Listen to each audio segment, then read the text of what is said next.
continuació, per fixar la seva posició sobre les esmenes a la totalitat presentades, té la paraula l'il·lustre senyor Joan Laporta.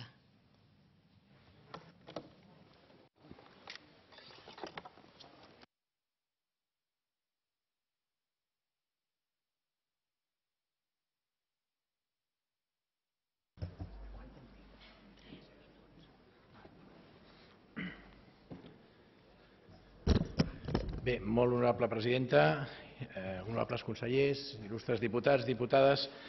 Bé, entenc que aquesta llei d'acompanyament adreça adequadament les mesures que incorpora i m'agradaria fer una especial referència al capítol quart referent que estableix el règim jurídic dels centres de recerca de Catalunya i el CREA, el Centre de Recerca d'Estudis Avançats.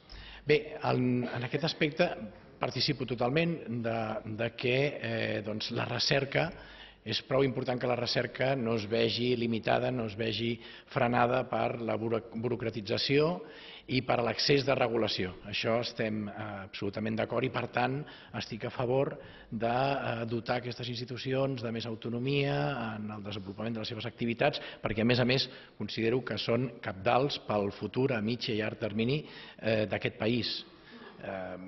Ara bé, sí que m'agradaria que, si no m'erro, és l'article 55.6, que hi hagués alguna precisió o alguna matització, perquè allà equipara, com s'ha comentat, aquests centres de recerca a les universitats públiques.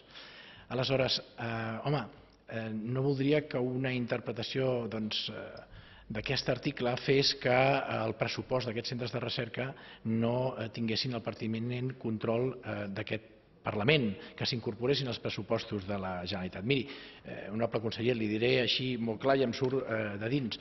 Mentre vostè sigui conseller, i a més penso que vostè és un dels impulsors d'aquests centres de recerca, que ha tingut una participació molt directa, doncs jo no tinc cap inconvenient que aquest control sigui el més autònom possible.